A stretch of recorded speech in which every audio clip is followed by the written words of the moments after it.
Wes Bos has created popular courses on React, GraphQL, and JavaScript. With hundreds of thousands of students, Wes has earned a cult following for his fun, practical lessons on web development. The courses produced by Wes teach developers how to build useful applications, such as a complete e-commerce store, while they are learning subjects that are quite useful, such as React or GraphQL. Wes has built a career around studying and evangelizing JavaScript. His approach to education centers around practice, repetition, and hacking on fun projects. He also co-hosts a podcast called Syntax FM, and he is a frequent Twitter user. Wes is a rare mix of developer, teacher, businessman, and designer. Throughout his work, there is an artist's sense of attention to detail and a modern entrepreneur's sense of pricing and marketing. His sites such as JavaScript 30 and React for Beginners have the deliberate style of someone who has been building websites for a very, very long time. In today's episode, Wes Bos joins the show to give his perspective on JavaScript, entrepreneurship, and podcasting. Syntax FM is a great podcast that I recommend. To learn more about Wes's business and his background, aside from this episode, I recommend checking out the Indie Hackers podcast with him, which I put a link to in the show notes. That podcast really opened my mind up to exactly what Wes has done and how much scale there is to his one-person business. It can be pretty inspiring for people, so I really recommend checking out that episode. And before we get started, I want to mention that we are looking for several roles at Software Engineering Daily. You can go to softwareengineeringdaily.com/jobs to find these roles. We're looking for a few journalists, a podcaster, and an entrepreneur in residence. So if you're interested in these, go to softwareengineeringdaily.com/jobs.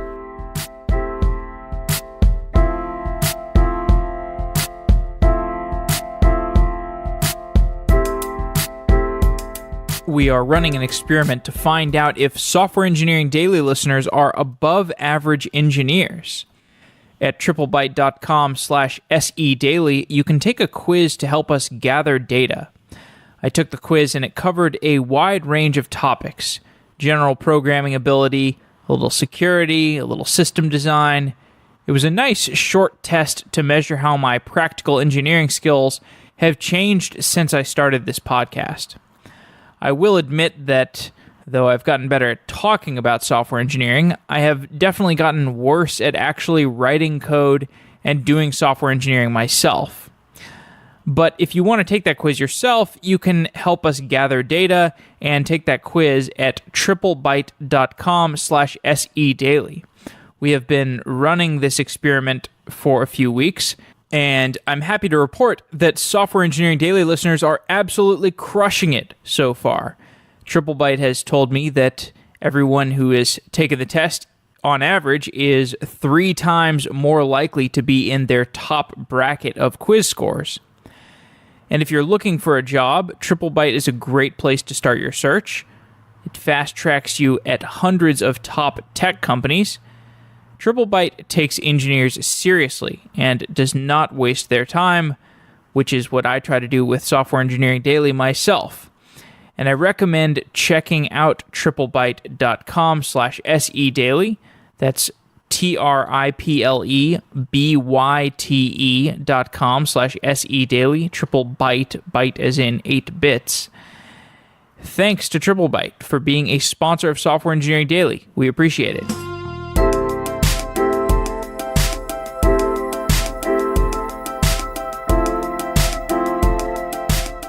Wes Bos, you are the creator of several popular online courses about JavaScript. You're the host of Syntax FM, a popular podcast about front-end development.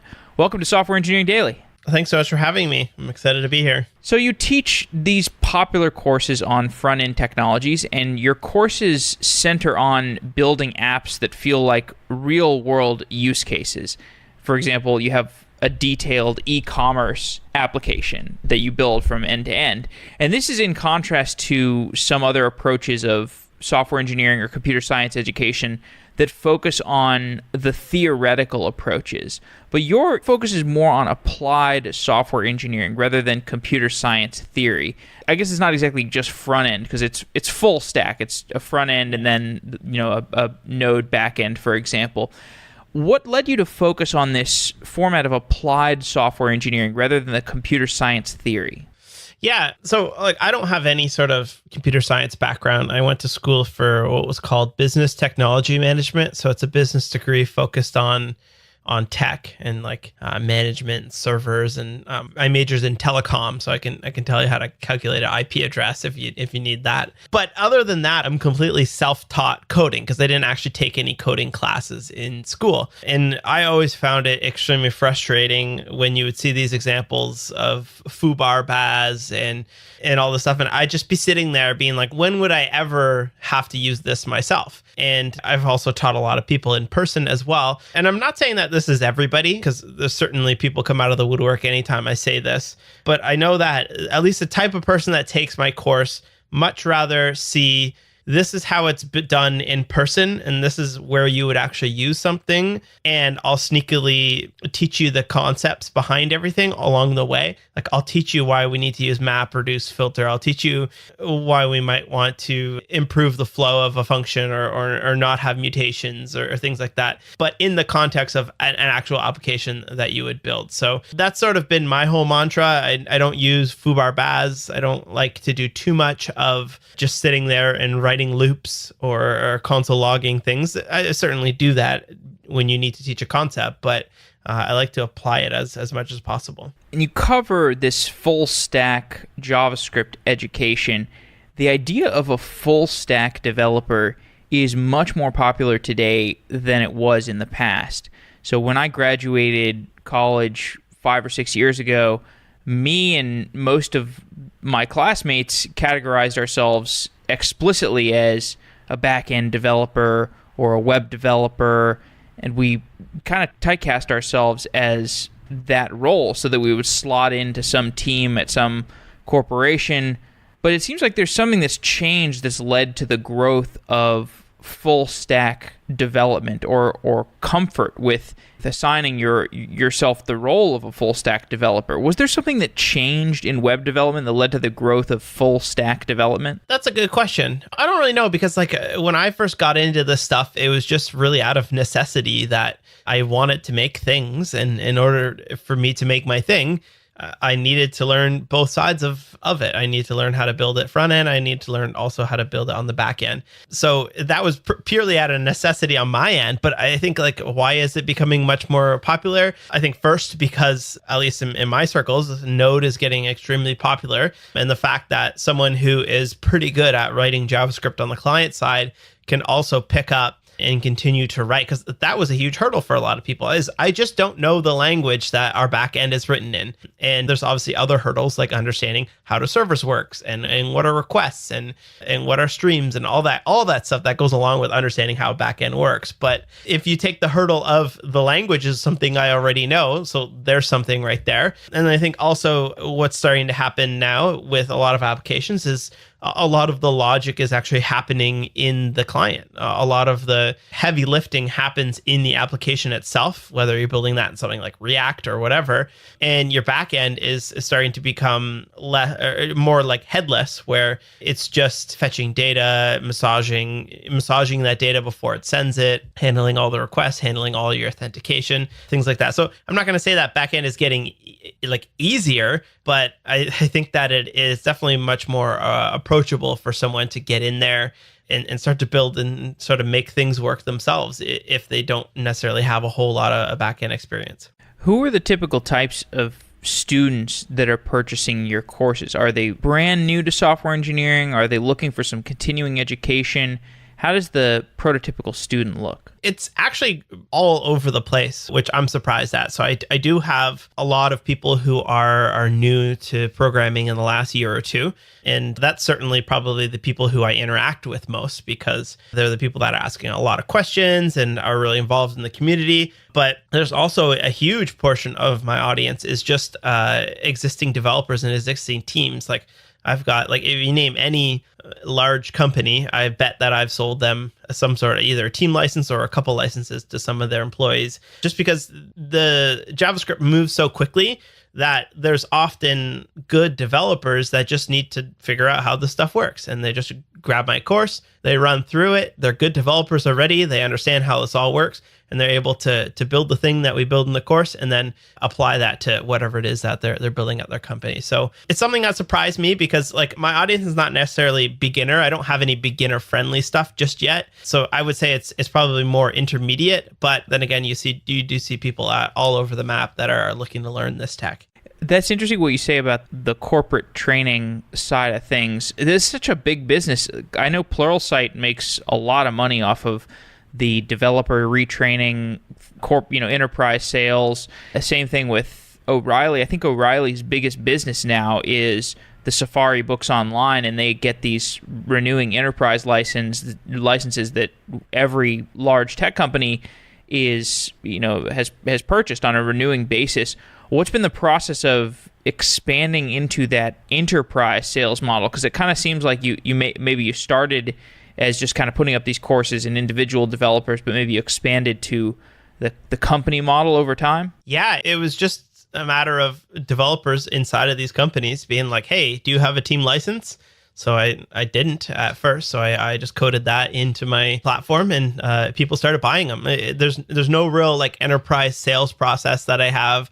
All it is just there's developers that are inside of these companies and they've got so much to spend every single year, either on conferences or training. And they like my stuff because they listen to the podcast. They've taken some of my free courses and they need to learn a specific tech. So they go ahead and buy it. It's kind of frustrating I know that it's frustrating to companies because they often have these subscriptions that they're paying dearly for to these things like Safari and Pluralsight. And then their developers come say, but I want Wes's instead, which is always pretty funny. So I often have to write little emails to their managers being like, these are the topics covered in it. And they likely, I'm not saying if they're not covered, but usually the employee are saying like, I need to learn this and it's not specifically covered in the thing we're already subscribed to.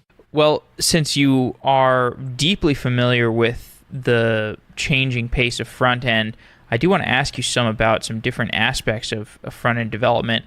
So front-end engineering changed really significantly with React. There was finally consolidation around a front-end framework after there had been some fragmentation between Backbone and Angular, and I think there were some other frameworks around that time. What did React get right? What do you think caused consolidation to finally happen around a front-end framework? Oh, that's a good question. I think that it was a bit of luck.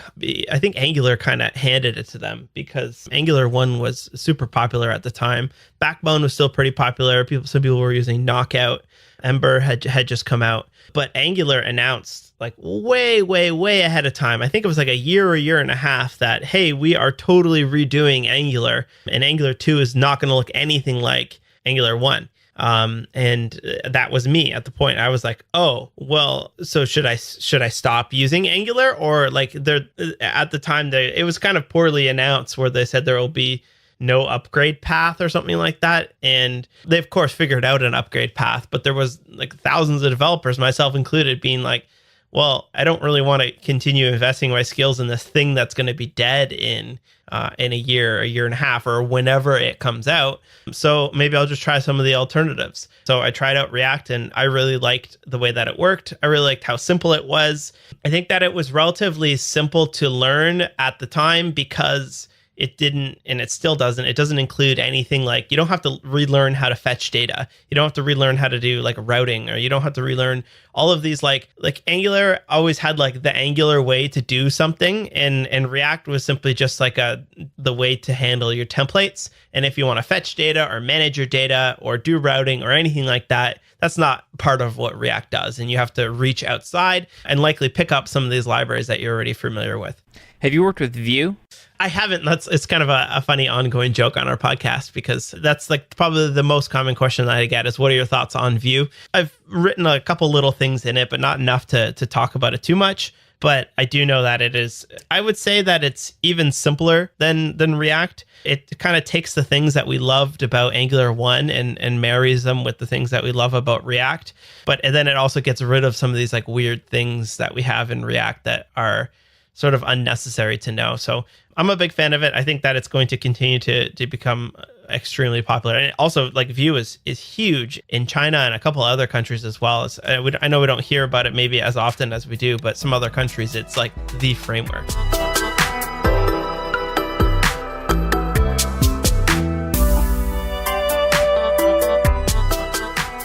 Managed cloud services save developers time and effort.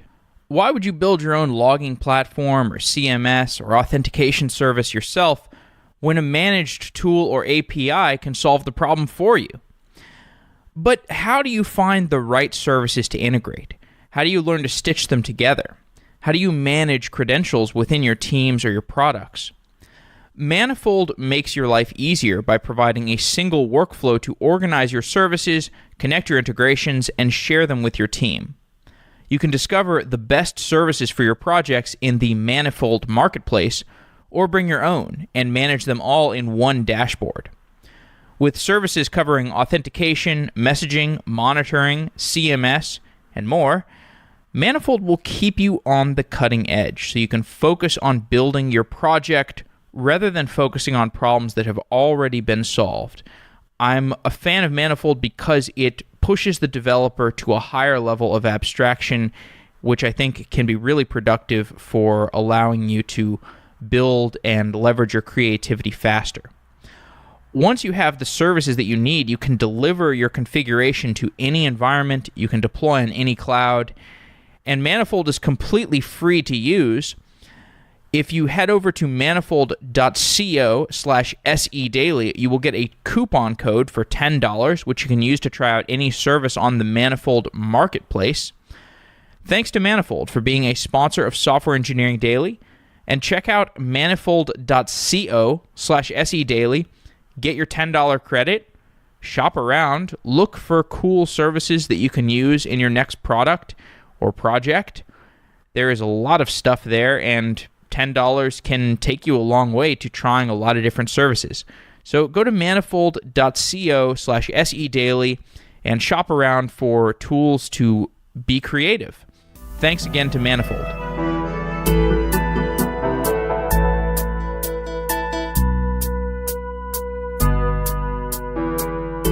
I feel like there might have been there's some kind of cultural affiliation with these different frameworks. Like, there's something about Angular it came out of the Google world, right? Yeah.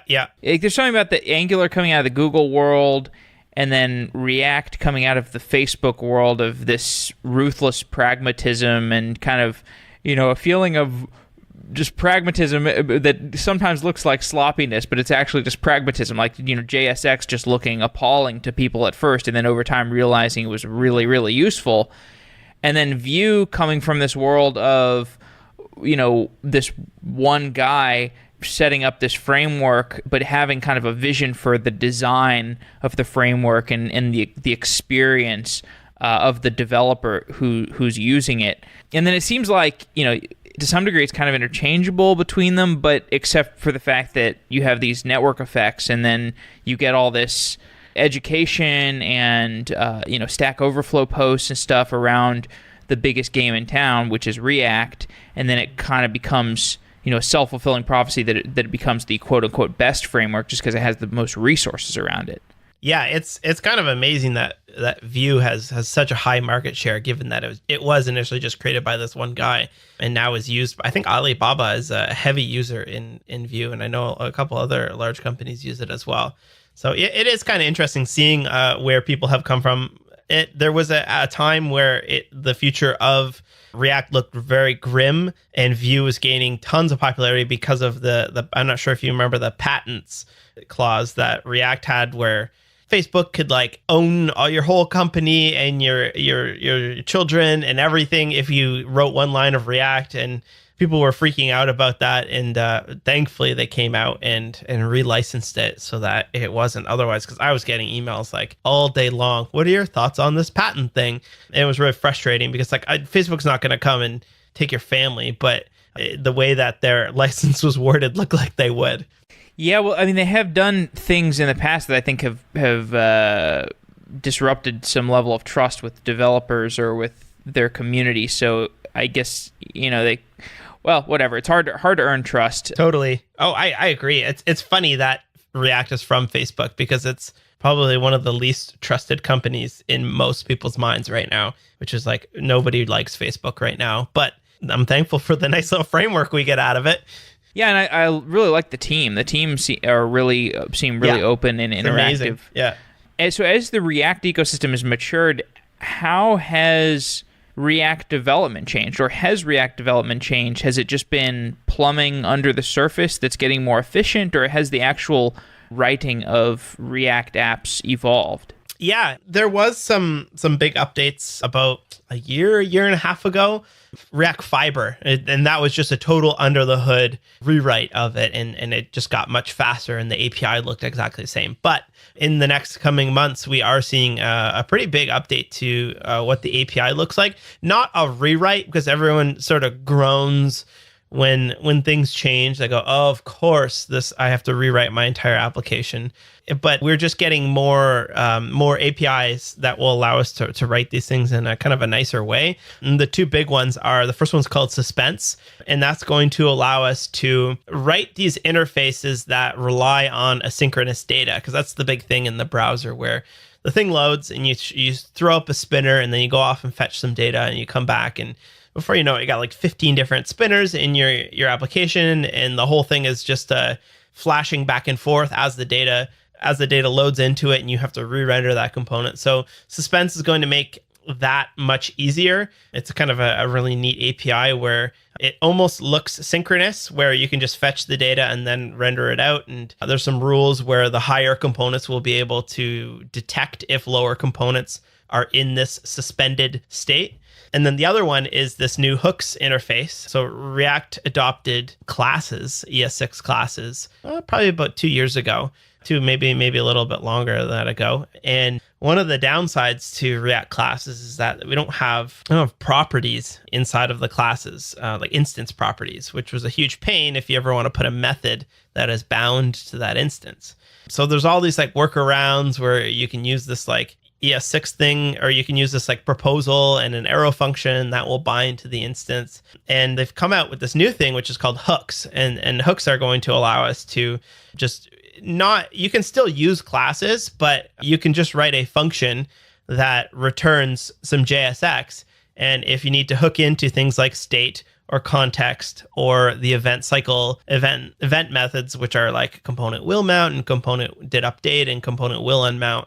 If you need to hook into any of that and do some side effects, you can do that fairly simply just with these nice little functions that are called hooks. Your front-end teaching, I should stop saying front-end. I'm just going to say web development. Your web development teaching. Yeah, I don't care what you say. It's sometimes people get all bent out of shape about front end versus back end, but yeah, we're just making websites and web apps here. Yeah, I think it's just because it's like you're not spinning up Kafka clusters and Kubernetes and VMs and stuff, and so I don't know.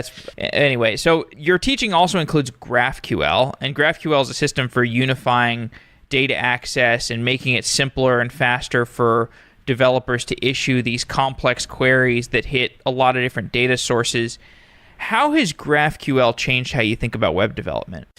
Oh, that's a good question. I think that GraphQL makes attacking certain queries that could be complex very, very simple. So I don't think that it has really like changed the way I think about web development, but I just know that it's going to be a lot easier when you build a complex application with GraphQL. And it's no sweat to make a whole bunch of different types of models and link them together. Whereas like maybe before, where if I had a bunch of different pieces of data, I wouldn't want to like have to deal with the creating multiple models and all the relationships between them and two-way updating and all that sort of headache that comes along with that. So GraphQL and a lot of the tooling that supports GraphQL, because GraphQL is just a spec, and there's a whole lot of tooling that needs to happen on your server underneath the hood to actually do those relationships. But it's really cool because it's going to allow us, and it already does allow us, to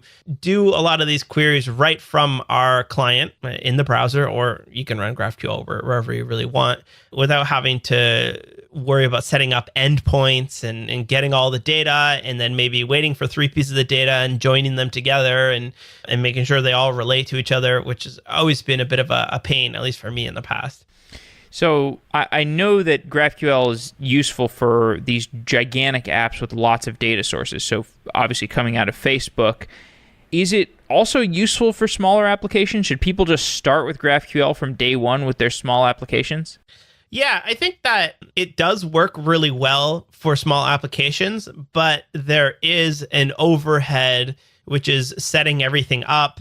There is an overhead, which is setting up you have to set up your schema still. So you could either have your existing schema in your database, or you could have like an existing data source that's coming from somewhere else. And then you have to set up your resolvers on your server. And then you also have to set up the queries on your client side. Whereas in the past, it just used to be like, I don't know, spin up an endpoint, hit that endpoint, dump some data, and we'll catch that in the client and run with it. So there's definitely a lot more of a setup with GraphQL, and there's a lot of tools out there. That this might not be the case in 6 months, a year. There's a lot of tools and people out there trying to make this a lot easier than it is right now, which is pretty exciting. So should you use it on your little project? I probably would say not, unless you know that you're going to have a whole bunch of relational data. And I think you'll probably reach a point in that project where you go, this is probably worth me spinning up a GraphQL server and switching over to that right now, versus, I've got a weekend, I want to build something fun, I just want to hack it together. Should you go through the setup of it? I probably would say no, not just yet. Yeah, so you mentioned this tooling. There are some different GraphQL open source tools. There's Relay, which is just Facebook's original open source GraphQL. What is it? It's a GraphQL server? What does it do again? No. So there's a couple pieces that you need if you're doing GraphQL. You need something on your server that will serve up, that will respond to these GraphQL queries with the appropriate data. And how these data get out of your database or from your data source, those are called resolvers. So you first need something on your server that will run that. And whether that's you write your own, or there's a lot of there's 2 big ones. There's one called Hasura, and then there's one called Prisma. Prisma is the one I use in my own course, where they do the whole database, API, relationship, schema, all that stuff for you. And then you need something on the client side, which is actually going to be making these queries. And the 2 big ones out there for client-side development are Relay, which comes from Facebook, and Apollo, which comes from the folks who were behind Meteor for all those years. Okay, right. So if I'm a front-end developer, I'm going to make a GraphQL request to the GraphQL server that's going to interpret that query and hit all the necessary data sources to return my one unified request. And then, so in that entire query process, you need something on the client that's helping you issue the query, which is Apollo or Relay. And then on the server side, you have Prisma or Hasura, you said?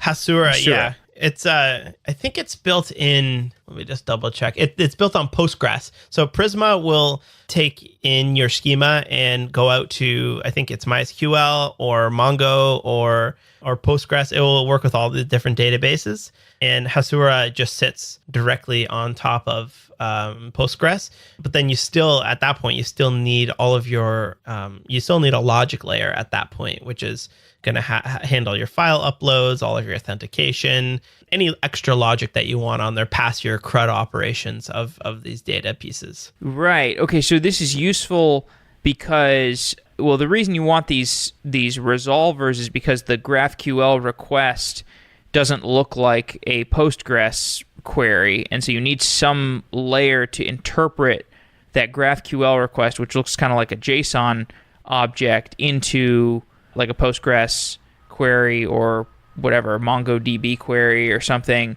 Yeah, that was one thing that really tripped me up at first is GraphQL is not really a query language because it doesn't actually do anything for you. It doesn't query your database. It doesn't do any filtering. All it does is allows you to make requests which are either queries or a mutation. And then it's up to you to figure out, how do I complete this query or mutation under the hood? And to a lot of people, that's really frustrating because you have to define your schema in GraphQL on your server. You have to define your schema in your database.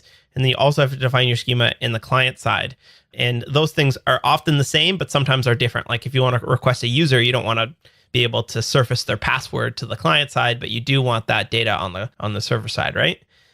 Right. So we did a show with Prisma not too long ago, and I was trying to understand how big is the market for tooling around GraphQL, and is there what would the business? And I mean they kind of have an interesting situation where obviously there is room for tooling around GraphQL. You're saying you use Prisma yourself. But then there's a question of like, how can you build a business around that? How can they're faced with the interesting question of how do you take that query interpretation layer and turn that into a business?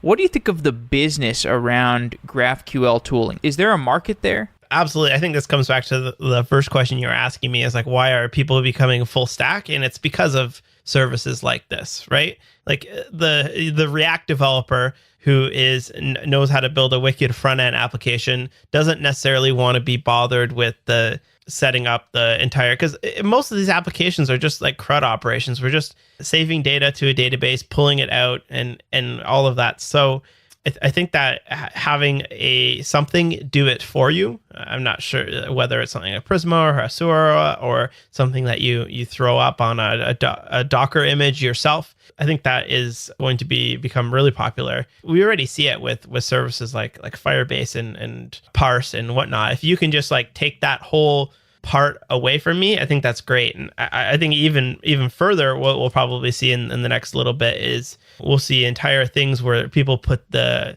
user accounts and authentication on top of that as well, because that's one thing you currently still have to roll yourself. Amazon came out with something recently, right? There's some kind of like backend as a service suite of tools that came out of because they acquired a GraphQL company. Have you followed the AWS tooling world in terms of GraphQL? Yeah, what the name of that is, I was just looking Amplify? at it today. Hold on Amplify? one sec. Yeah, AWS Amplify, that's what it is. I think that's pretty interesting. I haven't really looked at it all that much. Just there's so many things that are in this space right now. But it definitely is interesting to me. If you look at Firebase, they're trying to do this as well with like serverless functions, and they also do your authentication. They also do your real-time database. So it's kind of interesting. I definitely see that people are going to be able to build apps on top of these platforms because they don't necessarily want to or need access to the whole layer underneath it. Yeah, I've used Firebase a number of times, and I really, really liked it. So you got Firebase and also Netlify in terms of the really simplified backend hosting kind. I mean, I guess, I don't know. Do you consider Firebase and Netlify in the same category? Well, Netlify is more of like you push so there's this whole idea of called like the Jamstack, where you just have it stands for JavaScript, APIs, and markup, right? And you write your React application that will talk to a server somewhere and come back. And the idea of Netlify is that you can host your entire application on Netlify because it's just HTML and JavaScript and CSS. They are also getting into serverless functions as well, because that's going to help do the whole API endpoint of it. I don't necessarily know. I haven't looked too much into the Firebase hosting side of things, so they probably are competitors at some point. But Netlify, at least in my book, says it's like the answer to like, where do I easily host up a React project or one of these like server single page applications without any of the headache that often comes along with trying to configure like a Nginx or Apache or something like that on your existing box. Right, and there's something about the Netlify path to deployment that's really simplified, and it's just, okay, we just kind of do this one thing, and then there's other things that we do off to the side of that, but you come to us for being able to have a Git workflow and pushing to hosting and having this really simplified path. Whereas Firebase, I think they do have a hosting, but maybe like that one simplified thing that you go to Firebase for is more you want a real-time database, and they do have hosting, but I think the onboarding path to that is less clear than in terms of the hosting than probably Netlify's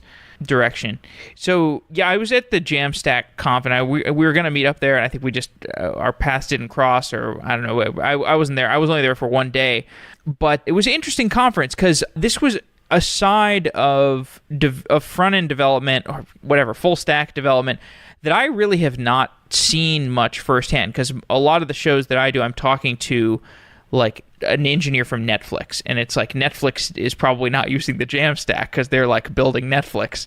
Have you started to see people building full-fledged businesses or like, you know, startups built on the Jamstack, or do you think it's still very nascent? That's a good question. I don't know if I just like look at anybody's website. I don't know if that is Jamstack or not because I don't like open up the terminal. So I can't give you any examples of what it is, but what I think, tell you one thing. I was looking yesterday at the Gatsby documentation. So Gatsby is kind of like a React-based, I don't want to say static site generator because that has like the wrong connotation, but like it's the ability to make a website with React. And their tutorial for learning it is very much aimed at setting up your development environment, and you should use Prettier, and you should use these extensions on VS Code, and here's some other things. Like these are not anything related with Gatsby, but they're related with becoming like a web developer. So what I thought was cool about that is that they are obviously targeting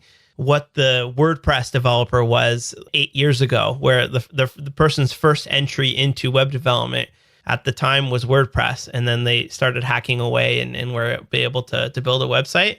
I think that's what a lot of these companies are targeting right now, just because these are new people learning a new way of building applications. And maybe in a couple of years, as they become intermediate advanced developers, this is going to be the way that they know how to build stuff. It's as much like you talk to people who have been doing WordPress for 10 years. That's the way that they know how to build stuff, and that's how they always solve their problems. So you're pretty familiar with the WordPress world, right? What did you think of that rollout of the new? Because they updated their kind of the interface, and they had this, you know, strong push towards React, and there was some turmoil in the community around that. But you know, you got to be sympathetic to Matt Mullenweg for, you know, to some degree, because the platform it's an older platform. He's got to do something to push it forward. And so, what did you think of his, you know, the decision to or maybe you could just retell what exactly happened in the WordPress community and your thoughts on it? So WordPress has this, they've been using this thing called Tiny MCE for their editor, and they've given you one box to input your data. And inside of that box, you can use an H2 and a paragraph tag, and you insert image and all that stuff. And if you wanted a better experience, like people were flocking to Medium for a while there because Medium has this really nice writing experience.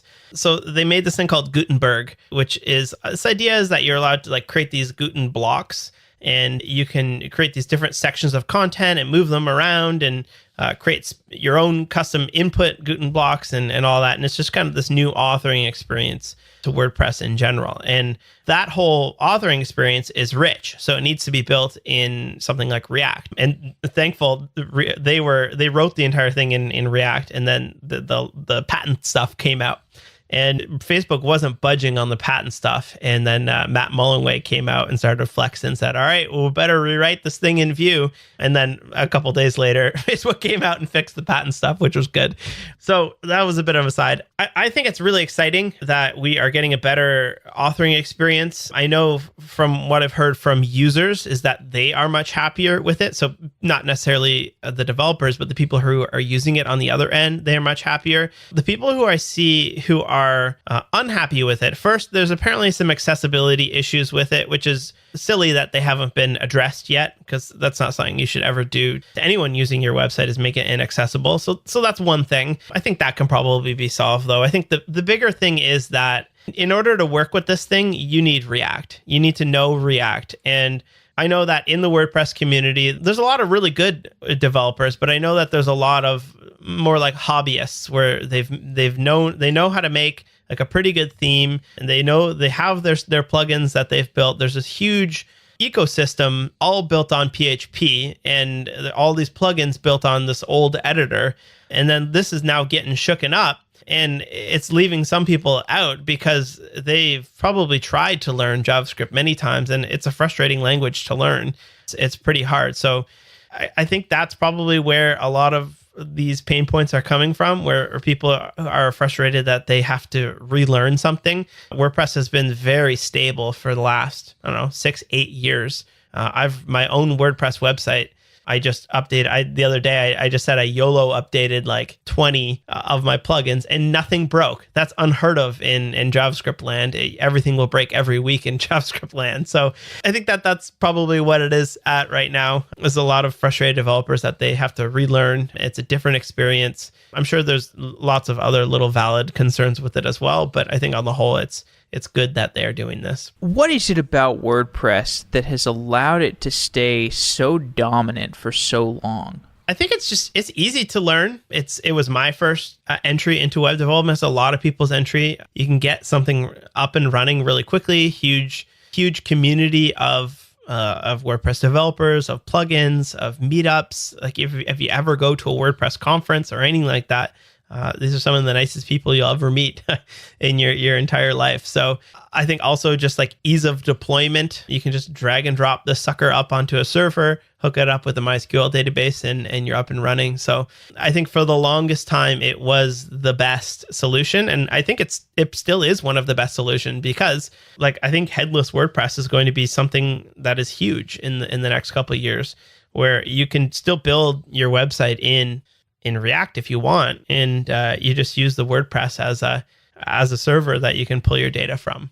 Have you spent much time working with Gatsby? Do you have any perspective on how you think Gatsby is going? So Gatsby, as you said, is this, I guess, a headless way of deploying your websites, or how would you describe it? So the best way to explain it is it's like a static site generator. So you get React. Static site generator, right? You get your router. You get all the way to the link between pages. Then so right off the bat, it's going to be like pre-built. So it's just going to be really, really fast. There's service workers built in. There's a lot of plugins for things like compressing and doing smart things with images. There's a lot of plugins for bringing your own data. So if you want to attach that to a WordPress or Markdown or any GraphQL API, you totally can. That's the whole idea. So I definitely think that a Gatsby is, I'm going to call it like the next WordPress. Like there's the whole like authoring end of it definitely still needs to be solved. Like you can obviously bring your own, you can still use WordPress, but I think it's just going to be making a website really easy and making a really good and fast website really easy.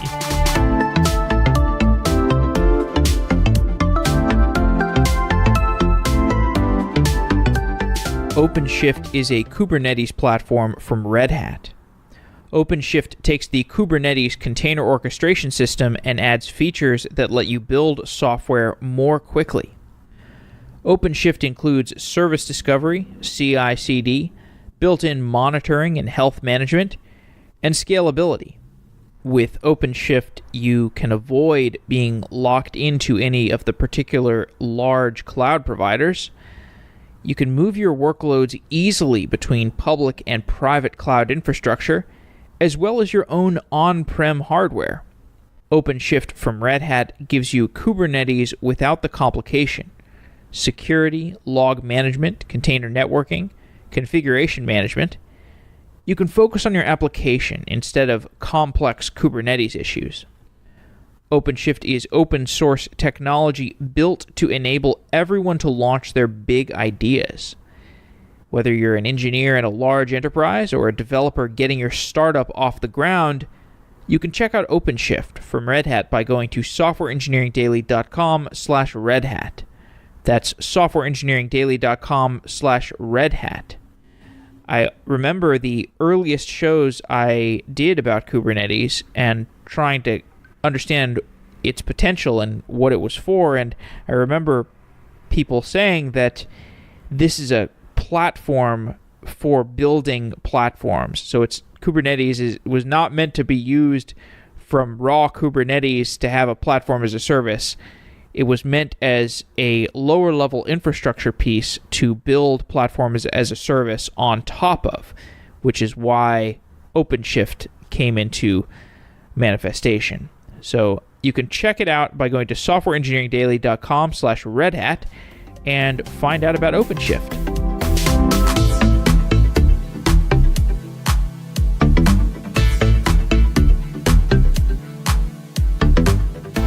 So you teach JavaScript, but you have this broader set of skills around design and business and marketing. I was just spending a lot of time browsing your websites and the different courses you have and the design of them. The attention to detail is really well done, and it's just beautiful. It speaks to there's certainly an artistic sense there, but also a well-honed sense of who your audience is and the kind of the marketing and the business elements of it and the pricing. I think the pricing seems really well calibrated. What advice do you have for developers who want to complement their engineering? Because you have a very deep engineering skill set. And I think on the Indie Hackers podcast you did, which was really good, by the way, with Cortland, he asked you, like, of all these different skills that you have, which one could you not do without? And you said software development, of course. But you really do have the depth of the software development, but you have a kind of the T-shaped, you have the competency in the design and business and marketing and so on. What advice do you have for developers who want to complement their engineering skill set? Oh, that's a good question. I think that the marketing stuff for sure can be learned. It's just the whole marketing space is so icky. I think that's the best way to describe it, because you go out there and you start looking for marketing advice, and it's all stuff that you hate being done to you, because we're developers. We know how this stuff works. Like it's very hard to trick us into things like that. So I think that the marketing stuff can be learned just by knowing who your audience is and knowing what works well. And I think the reason why it works so well is because, like, I just asked myself, how would I market this stuff to myself? And then you also listen to things like the Indie Hackers podcast, and there's lots of like really good tips from people's businesses that are outside of what I do. So I'll give you an example. My most popular course, which is javascript30.com. It's a free course. And I think over 200,000 people have signed up for this course. How I got that, I was listening to a business podcast about a green smoothie challenge, where these two girls have this thing called the Green Smoothie 30-Day Challenge.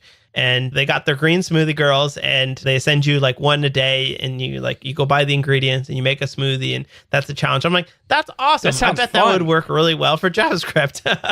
And it did work really well. And there's obviously a lot more to why that course did so well, but I think that there's something to be said for, don't just like look at like what are other, because I see people all the time just copying exactly what I do, like right down to the FAQs. People have copy pasted it, and that's not going to work. I've already done that. I know my audience and why I've done that. But if you look elsewhere and what is working well in other industries, and figure out how do I apply that to what I'm trying to do here.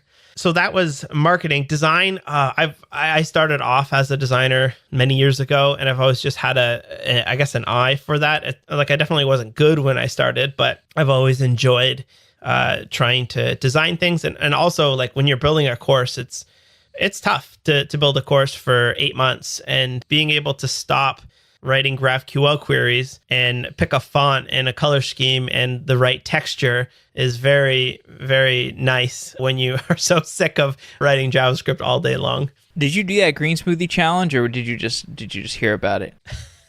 I didn't do it. No, I just heard about it. Okay. I've made some green smoothies, and sometimes they taste really good, sometimes they taste awful. But usually it's like you have to put, it starts to get really sugary when you put more fruit in it. And anyway, that's a different topic. Yeah. We've done green smoothies, and my favorite is lots of ginger. That's not full of sugar, but it makes it taste great. That's right. Ginger, or like lime. You could do some lime or lemon. So the job market is changing, and developers can work remotely. They can do consulting through Fiverr or Upwork, or they can stand up their own company.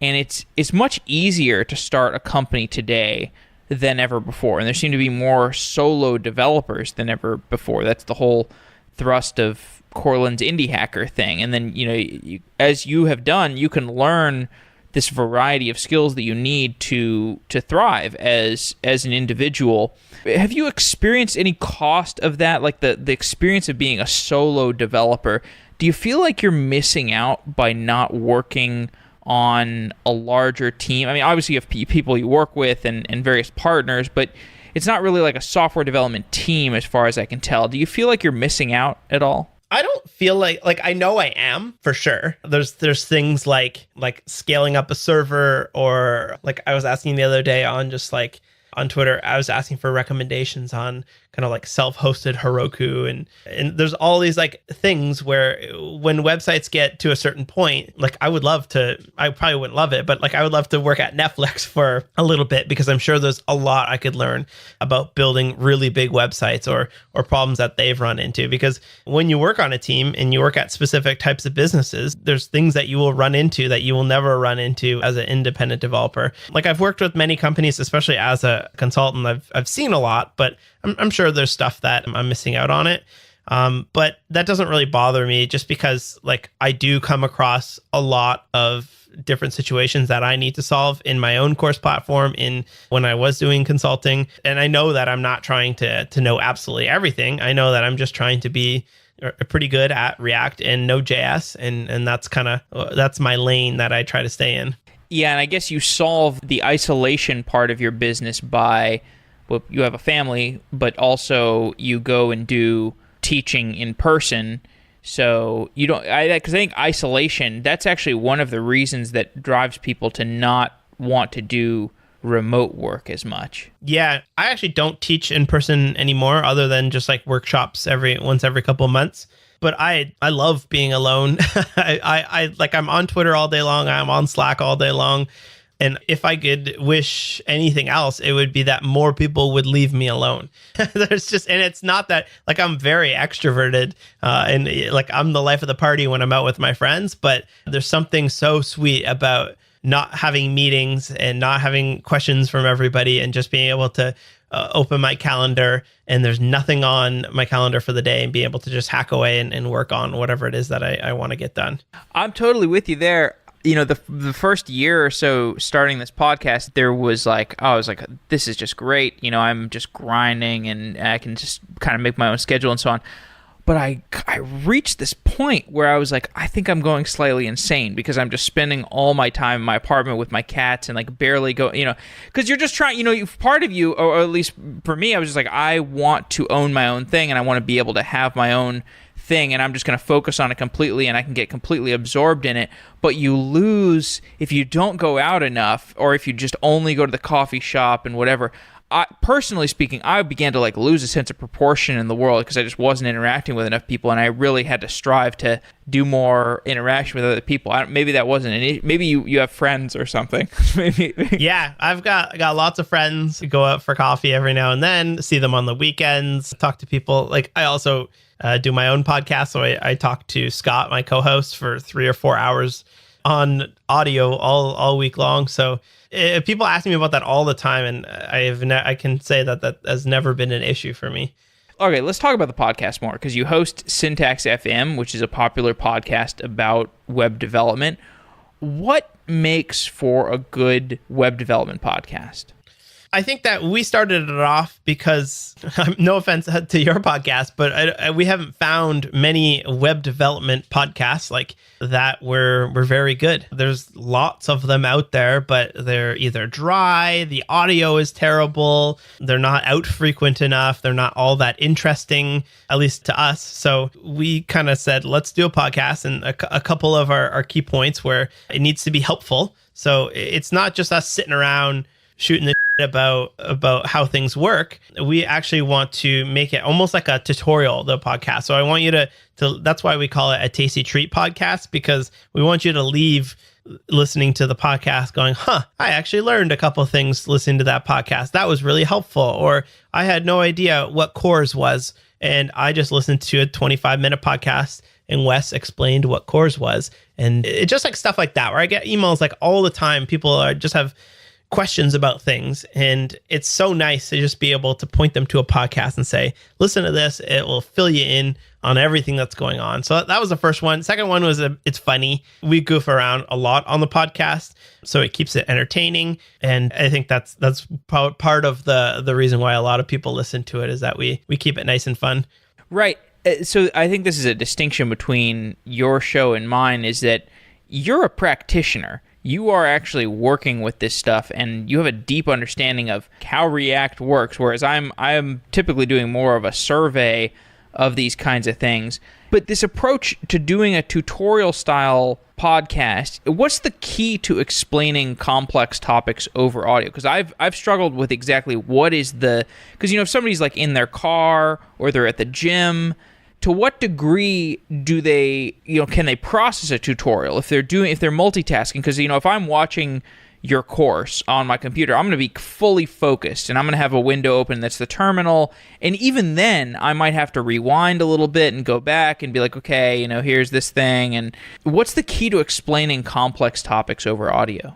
We make sure we try not to get into the syntax too much and more focus on like core ideas.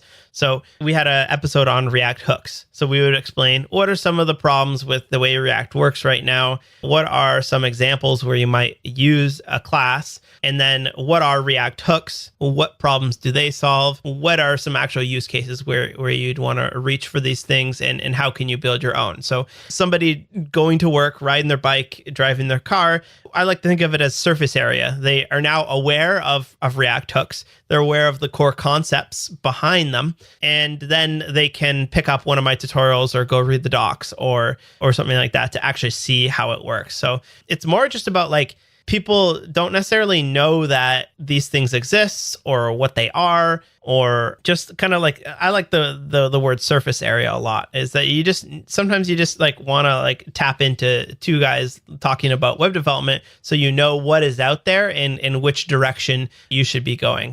People say all the time, I discovered Gatsby on the podcast and now I rebuilt my website, and thanks so much, right? Like, how would somebody have discovered that if they're not like us and on Twitter 24/7? Why have podcasts grown in popularity recently? I think it's because it's downtime. You can fill in your downtime. I listen to podcasts at the gym. I listen to podcasts when I'm going grocery shopping, when I'm driving my car. And it's just a great way to, instead of watching a video tutorial or reading a book, because you have to like set aside for that. This is sort of just passive learning, where if you're going to, instead of listening to music or just a dumb radio station, why not throw something that's helpful on and forward your career a little bit? What are the problems with the podcast infrastructure? Like, because whenever I look at the podcast infrastructure, I'm like, there's something wrong here. Why does it work this way? Why is there no, really good searchability over individual podcast episodes, for example? I mean, I've been tempted to, maybe I can build something around podcasting, but there's such a big graveyard of businesses that have been people have tried to build around podcast infrastructure.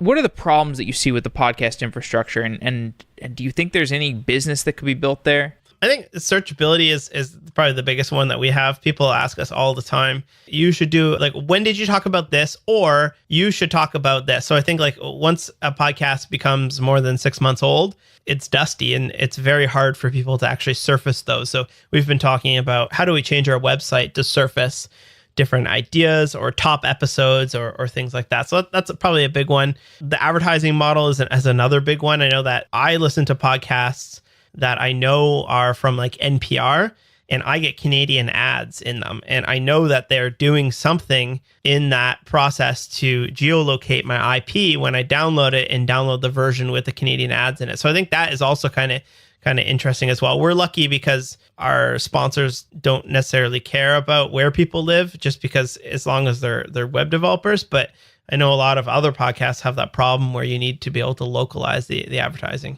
Right. So you've built a very successful business teaching people and doing podcasting and doing teaching, or I guess in-person teaching. Do you have any desire to do a startup? No, I don't.